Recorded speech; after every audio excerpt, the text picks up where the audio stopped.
All right, grasping at straws. That's what we got now.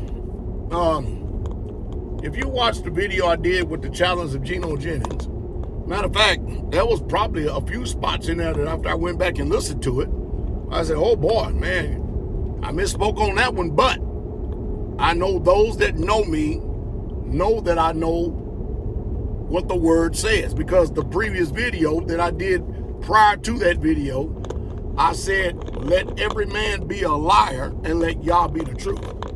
How many times have we ever quoted scripture and then we ended up quoting it, but we ended up quoting it out of order? That doesn't mean that our intent was wrong. And so in the last video, I said, let every man be the truth and let Yah be a liar. Everybody know good and damn well that the people that listen to that, they go, oh, we know what he means. But those that are legalistic, hey, maybe that'll be an issue that y'all could have me on a debate. I know one thing, this guy named C. Rock, he must be a First Church crony. Him and that Tony Harvey must be a First Church crony guy, because he said that I threatened the apostle Geno Jennings. I didn't threaten him. I ain't never threatened him. If anything, I said if something like this was to go down. So I just want everybody to know. See, when people assert stuff, they assert stuff for the sole purpose and reason. Why in the world, when even after I've already made those videos, said, listen, this is nothing personal. This just has to do for the sake of honoring the truth. Because a lot of people are getting free. I know they're getting free because my inbox is blowing up left and right. My Patreon channel is blowing up. There are people tired of being bound by these pseudo-traditional lies, these pseudo-traditional church lies that basically gender from the Roman Catholic Church. And so when you start setting things in order, the truth in order, people start getting upset. And listen, that's like when people ask me questions. I say, first of all, if you listen to the video, acknowledge the truth of what's being said instead of continuing to keep going around. I got a question. A lot of your questions would be answered if you were studying. I've said that too. I told y'all to study. I told you to look behind. I told y'all get some groups together and y'all study. Well, ain't nobody want to listen to old Pastor Dowell, but it's amazing the mental gymnastics that is being played.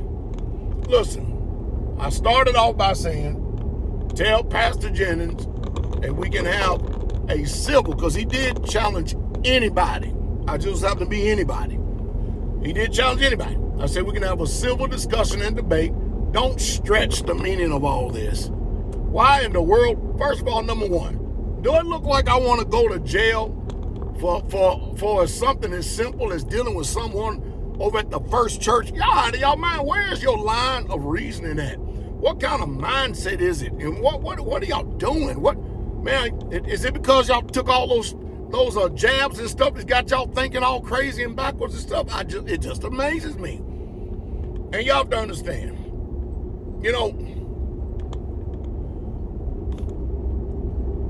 when you're dealing with so many different mindsets that come from so many, and I'm gonna keep on saying it again, traditional doctrine is not biblical truth. Why you think I'm asking for, hey, you put it out there.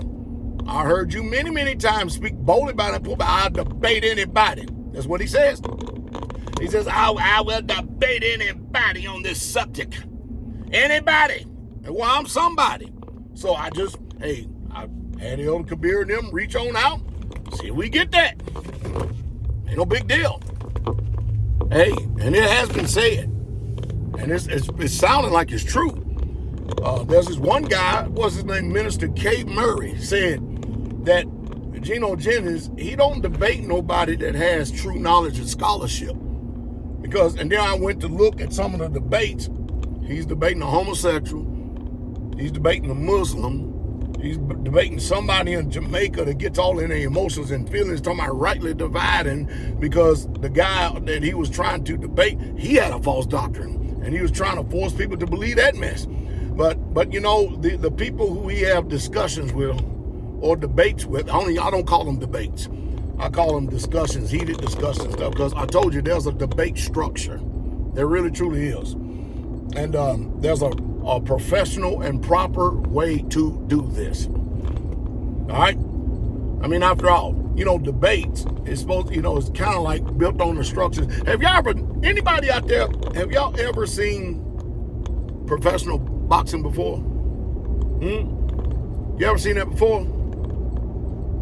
Well, man, before the fight, they have press conferences, weigh-ins, and this is what I'm not doing.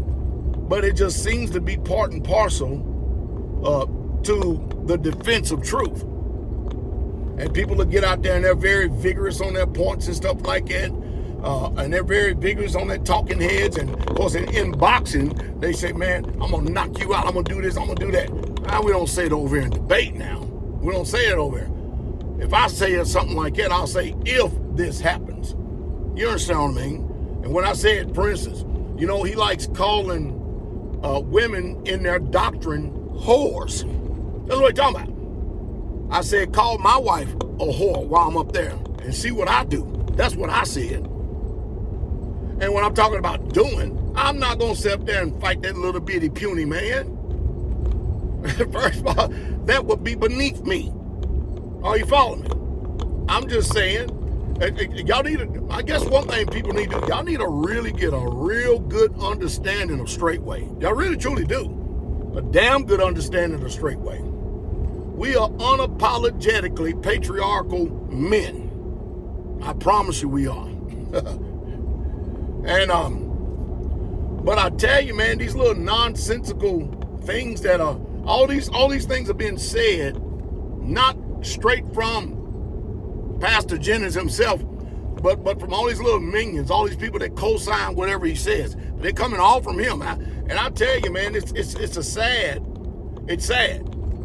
Because I can tell you right now, my elder said there's no way he's going to accept this. And I'm going to tell you right now, if he does accept this, y'all in trouble. Y'all in some big time trouble.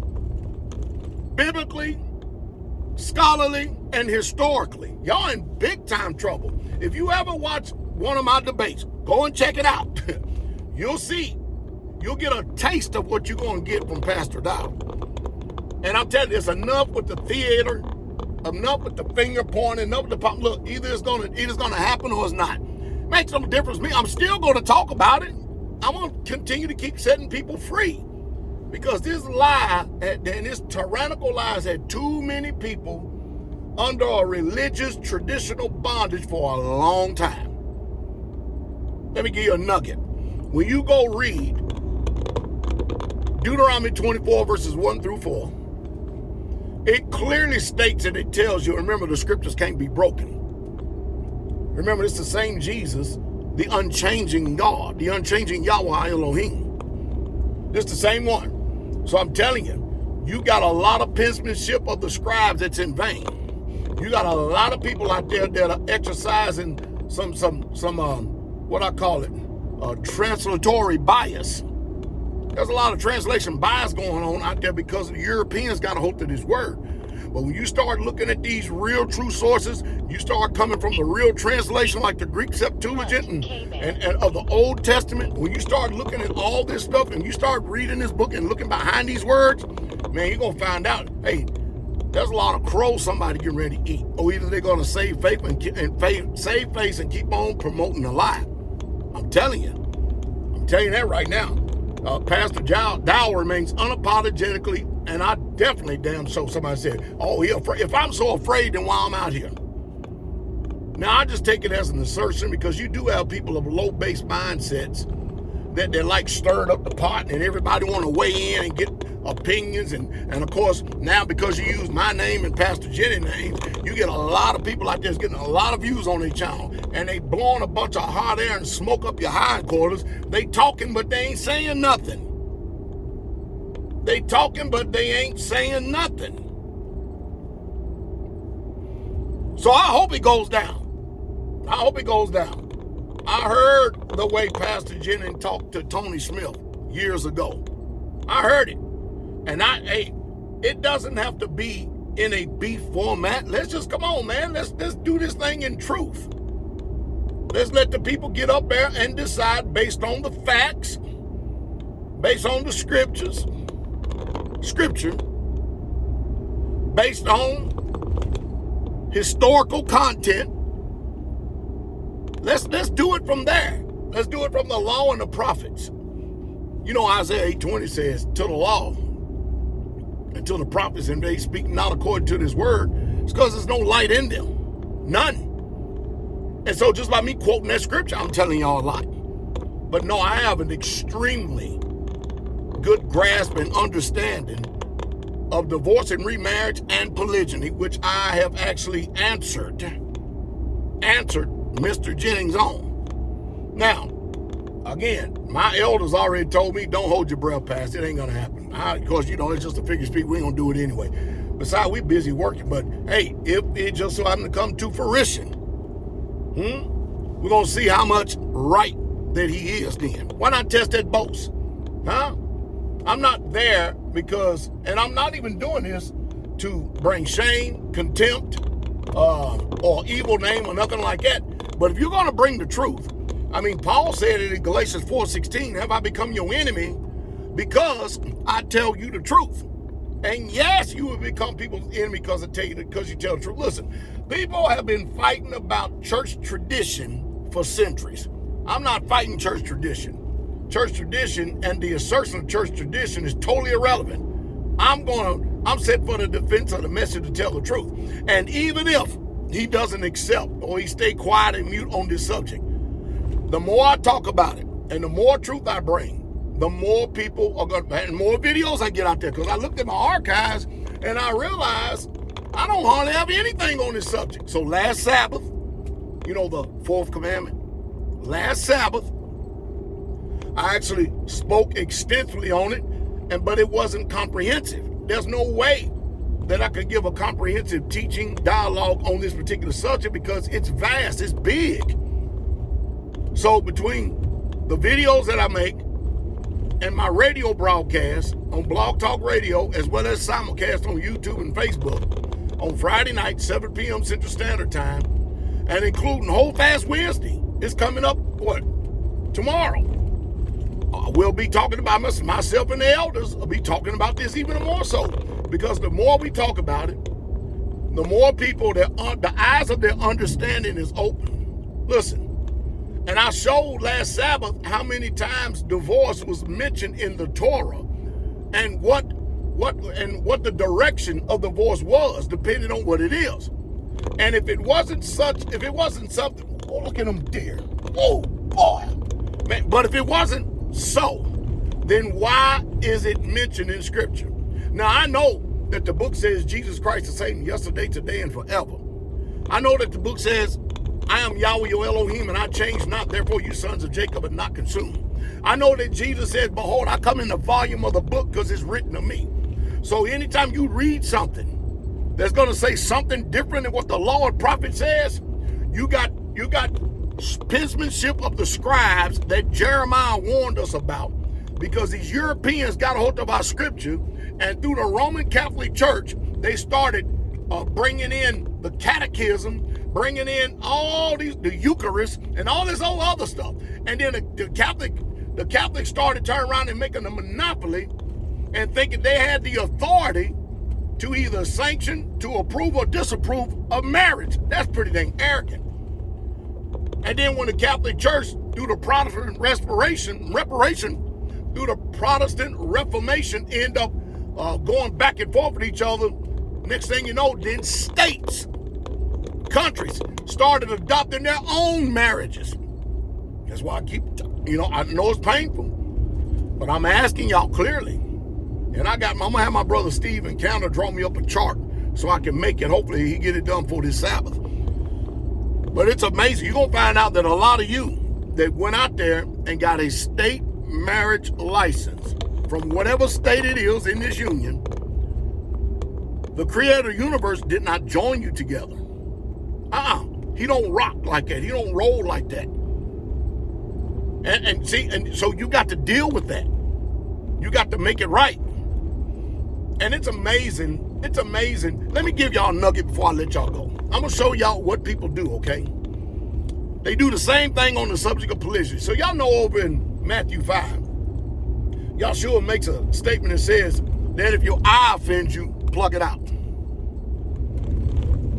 Don't it say that if your hand offends you, pluck it out? Why? Because it's better that you get rid of the thing that offends than for your whole body to suffer in hellfire. Then the next verse, it goes down and start talking about if anybody divorce, or if they divorce, then they're breaking the law. Now, what you need to do is apply both of them equally. If not,